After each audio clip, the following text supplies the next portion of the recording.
All right, very exciting day in the tech world. It is a big release day or launch day, announcement day. Everybody's talking about the new Samsung device, the Galaxy S10. In front of me right now, I have the S10 Plus with the hole punch, the double hole punch.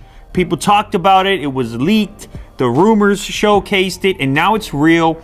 It's in front of us, and this is our first look at it. So here it is. A gigantic display. Of course, this is the Plus version. And the first thing you notice is how that hole punch kind of vanishes into the background of the default wallpaper. Now, I was like, hey, but people want to see the scale of the hole punch. So I was like, let me go into the wallpaper settings here. They blacked it out in every single wallpaper. But anyway, this gives us a better idea of the hole punch setup when we're just inside of the UI.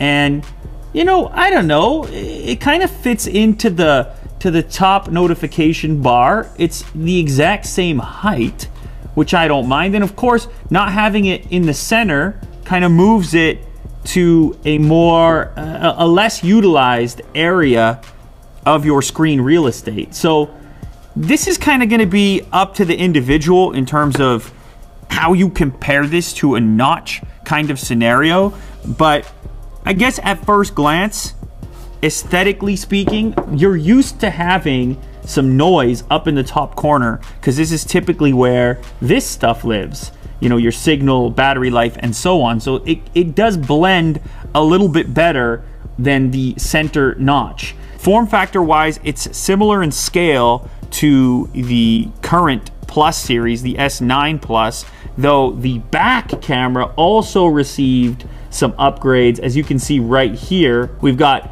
3 camera units. That means this device has 5 cameras. The S10 Plus is a 5-camera smartphone. That's pretty wild. So that's a 6.4-inch AMOLED display. Now, I've said in the past, I'm generally a fan of the Samsung displays on smartphones. They make so many of them, and they've got these vibrant colors, lots of contrast, very pleasing to a wide audience. This is no exception. At first glance, this looks really nice. I don't know if it's much brighter than the previous version. I've got it maxed out here for the purpose of this video, but it looks good. I think you're gonna be satisfied with it. So let's go ahead and launch these cameras. Okay, so this is the front-facing unit, and it also has a wide angle. Now, it's not the widest. Maybe Kirk can pick this up real quick. So this is the wide, and that's the close. Nowhere near the field of view that the Pixel gives you, for example. This one, on the other hand, it gives you a quick bounce out. Slightly, you have the ability to probably fit 2 people in the frame, one there, but then on the typical focal range, that's what you're looking at. All right, let's do the selfie test real quick. What do we have? Should we just do a max beauty just for the... All right, max beauty, here we go. We got lips. What do we do to the nose? We shrink it? Or we make it bigger? Oh. That is freaky. Okay, this is on the big side. Are you seeing this, Kirk? Yeah. In real time? Yeah, do it again. Okay, that's big. We're shrinking it. Eyes? What do we do? Make those bigger? Okay. The chin? What would people want to do? Shrink that? The jawline. Oh. We're sucking in the jawline, folks. And the skin tone. Okay, here we go. This is max beauty. I'm gonna try to look as pretty as possible here.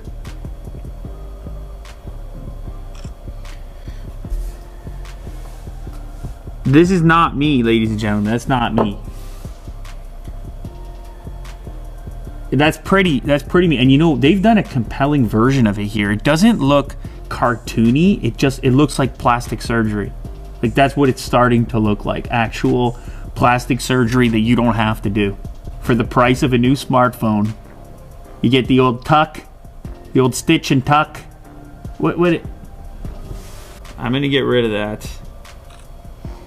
I don't know. It's not the best selfie I've ever seen, if I'm being honest.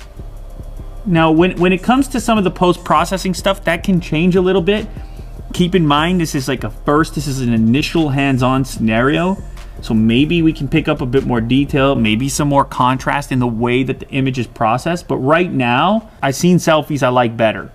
I just noticed a cool animation. Watch the top camera unit when I click back. Did you see that? There's like a little light effect around the hole punch. Boom. Fancy. I do have to say, the feel, I mean, I hate it when people say that it feels good in hand. It does though. This one actually, it doesn't feel like a huge phone. It's rather narrow. It's obviously slim, and I kind of like holding it, to be quite honest. I should take you around the device real quick because I just noticed we still have a headphone jack. That's going to be a bonus for a lot of people. I'm glad they did that. I mean, you have a big device, you have the room for it. Now you got some extra versatility. You need to plug a standard set of headphones in. The jack is there. I really don't need to tell you. Of course, Type-C connector as well. Quick charge capable. On the rear, it's looking like we have the 3-lens, 3-zoom situation. So the default in the center shows 2 trees. That's representative of the focal range. Of course, we can zoom in further. That's a nice looking image. And then wider, this is a 0.5 zoom, so that's pretty wide. I'm into that. Okay, so that's the wide lens.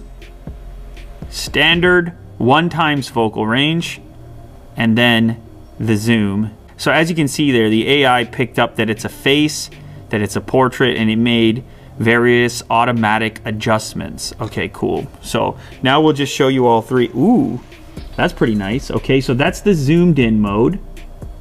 That kind of turned out well. That's the medium or standard focal range, and then that's the wide. The wide is quite wide. I'm a fan of that actually. And it barely even juts out in this case. Like that thing, look at that.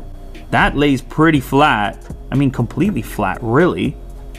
That's impressive for a camera module housing a 3-camera setup, including something that wide. I'm kind of happy about that. All right, staying in the camera modes, you can see there's also a pro mode, which gives you all kinds of access, ISO, f-stop. You can control autofocus, white balance. I mean, everything you would expect in a pro camera is in there. That's nice to have. I also notice there is a super slow-mo. It captures 0.4 seconds. Okay, let's give this a shot. Super slow-mo is always fun. Oh man, is it going right now? Yeah. Holy. That's 0.8 seconds of actual video. Wow, okay. Yeah, I mean, that's super slow-mo. Now, I do want to take a picture of something colorful. I just want to see the way this thing deals with colors. Knows that it's a plant. We'll try the close-up. You know what, man? Again, this is initial interpretation, but this rear camera is looking real nice right now. Look at the detail over here. Wow. That's looking like that's gonna be a real performer on the rear camera. Another thing I was curious about, specifically with this cutout design when compared to the notch, is like, what's it gonna do in video mode? Obviously, people watch a lot of YouTube, a lot of video on their smartphone. So here you can see in the YouTube app what happens during navigation. Fits into the notification bar, but it also looks like the notification bar itself is fatter than it would normally be to accommodate the hole punch setup. So you lose a little bit of screen real estate there. Now, so that's zoomed in on the YouTube video player, and this should give you an idea of how that hole punch is gonna look when you have a full screen video playing. Yeah, it can interfere a little bit. And then you're like, that little area around the outside of it, is that really useful to have that? Is that even, that's not even a millimeter of extra screen real estate like that you're barely using. Of course it looks cool, it seems futuristic, but strictly from a utilitarian standpoint, is that really that useful? I don't know if this is the future of designs. It really feels to me like this is a stopgap to the eventual no cutout, no notch situation. I mean, we've of course seen slider situations, motorized camera pop-ups for front-facing cameras. This just happens to be the latest incarnation, but I think a lot of it is kind of just a novelty factor in general. One thing I will say is that this is going to make people feel like they really have a new device. Like, that's what that ends up feeling like, is that this is a new thing. This is not something that has existed before. You pull this out of your pocket, you're like, that's not my last phone. It doesn't look anything like it. But as far as the practicality of this particular implementation versus others, I honestly don't think it's a big difference. But then again, I'm a guy who, on notch phones, I turn it off. I just black it out. So I kind of find them all a bit offensive. At least here, they are giving you 2 front camera options. So you're getting 2 lenses. So there's a bit of a payoff, a bit of a trade-off. You get 1 wide angle, 1 standard. So you get some extra equipment in exchange for that cutout. Oh.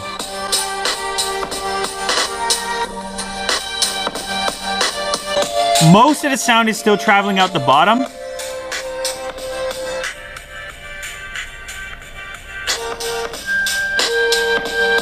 It's a good sounding smartphone. I'm into it.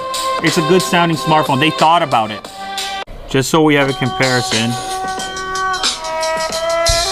And let's try that Dolby thing again, see if it did any enhancing for it.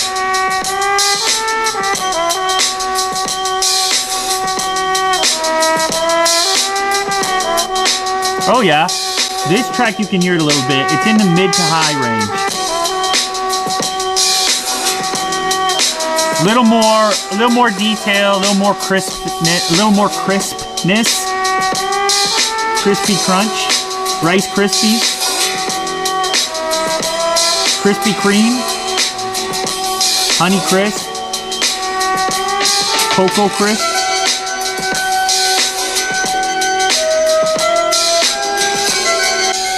You know what? This is a nice little package. Okay, this is not going to be cheap though. Holy smokes, this is not going to be a cheap device. Be prepared to get up to that $1,000 range if you think you're an S10 Plus kind of person. Battery information. Oh, there we go. Breaking news. 4100 milliamp hour battery, at least on the Plus version. That's a big battery. So I think people are gonna be happy with that. You got some quick charge. You got the latest Snapdragon. It sounds good. It looks good. It's got a lot more in the camera department than the previous version. It's got a bigger battery. And there's a lot going for it. I'm gonna play with this device. Of course, I'm gonna use this device. Of course, the SIM card is going to enter this phone. And I'm gonna let you know how it compares to some other stuff that's out there. And I'm also gonna let you know if there's enough value here to justify the cost. Because that's the conversation in 2019, and you already know it. But there it is. It's the S10 Plus. And of course, you can tell it's wrapped in the beautiful D brand. If you wanna know more about that look for the link in the description. There it is. Unbox Therapy. Stay tuned for the next one.